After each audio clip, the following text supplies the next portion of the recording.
Hello, my name is Matthew Crane. For those of you who don't know me, I am an artist and musician in Buffalo, New York.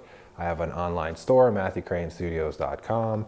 I'm available for hire musically, all kinds of stuff. But today, I wanted to talk to you about a podcast I'm launching. It is called Birds in the Sky. Right now, it's available on Spotify, iTunes, Amazon, just about everywhere you can find a podcast.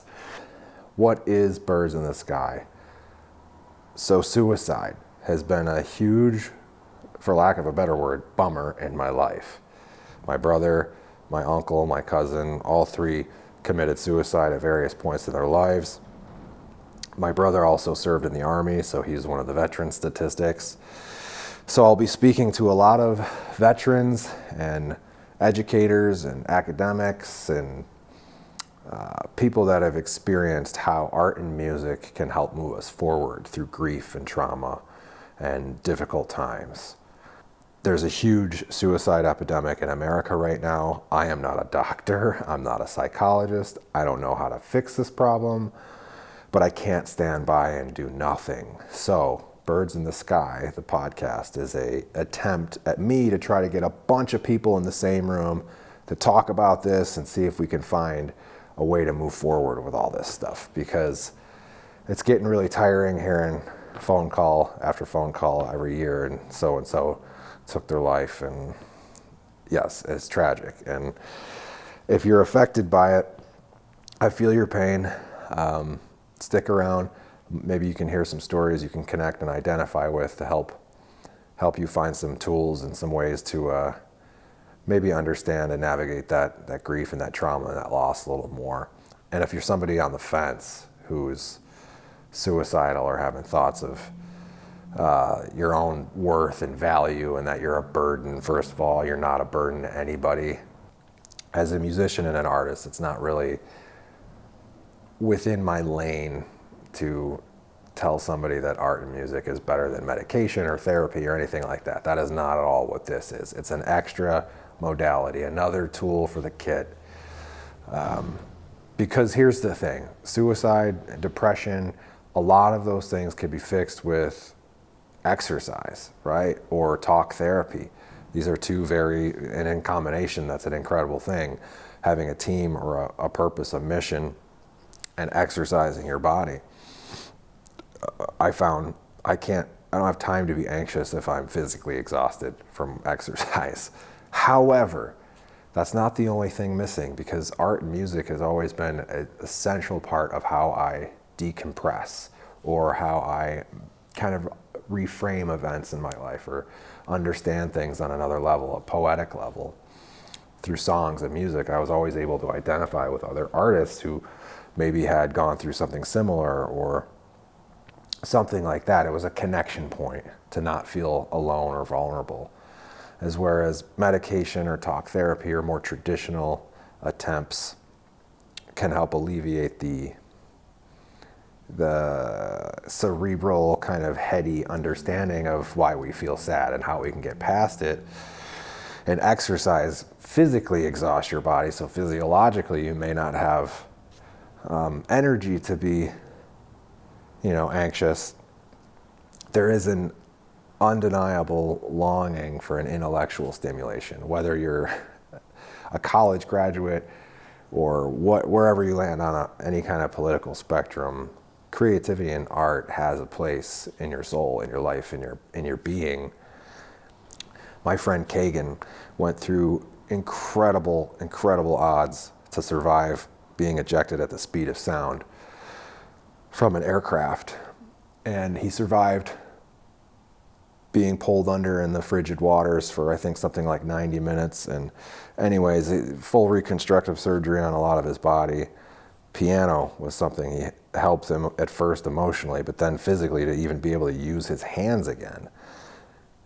I mean, we're talking about a piano, a very, very old instrument that still has its place, not just in music, but in healing and full holistic wellness of an individual, just emotionally, psychologically, physiologically, spiritually, intellectually. All those things were checked off.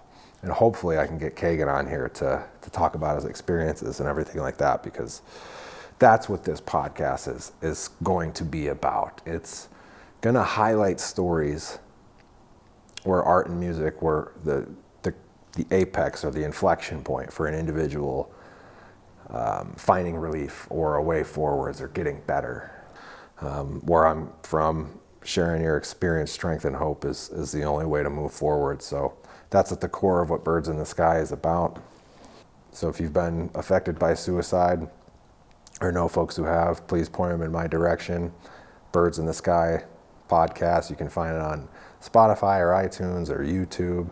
The YouTube podcast is on my channel, Matthew Crane Studios. In that page on YouTube, you can find the podcast and the episodes.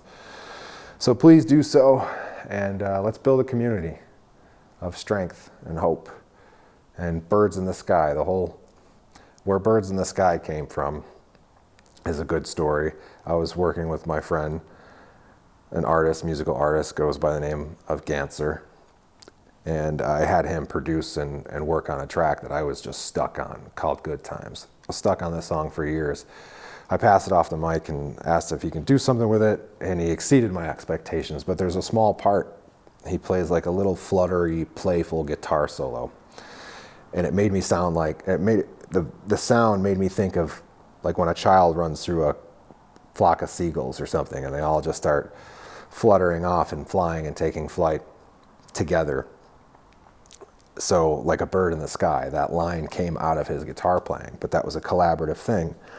And I bring up Ganser because he's not been shy about talking about depression and anxiety and things like that on his platforms as well.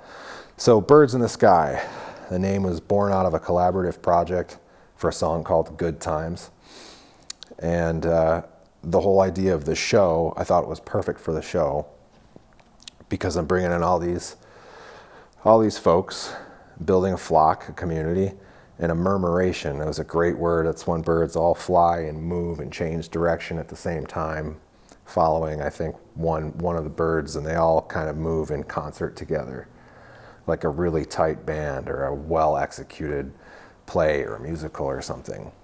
And that's how I think we need to get together and move together through this problem. There's a lot of individual people doing little work here and there trying to address suicide and mental health in America, but there needs to just be a more concentrated collective effort where we're all working together on this issue to build a flock of birds, a murmuration, a group, a community. Birds in the sky, when you're flying, the birds don't control the wind. So a bird has to take flight with whatever wind is presented to them. And I love that analogy because we're going through this life, and the only way through it is through it, and we're not in any kind of control of the wind and what kind of resistance we face along our journeys. It's up to us to react and move in such a way that we can keep getting to our destination and not be thrown too far off course one way or the other. And the murmuration is just such an incredible thing of nature, where birds, completely dependent on the external environment to dictate their movements, still move together, and they face those challenges together and those crosswinds, and they navigate them as a flock. It's just so beautiful, and I love the name. So help me on this journey. Tune in, listen, like, share, subscribe. Let's kick this thing off. And if you know somebody that I should talk to, drop them in the comments. Let me know. Email me, MatthewCraneStudios@gmail.com. It's real easy to find me. That's all I have for today. Go Bills.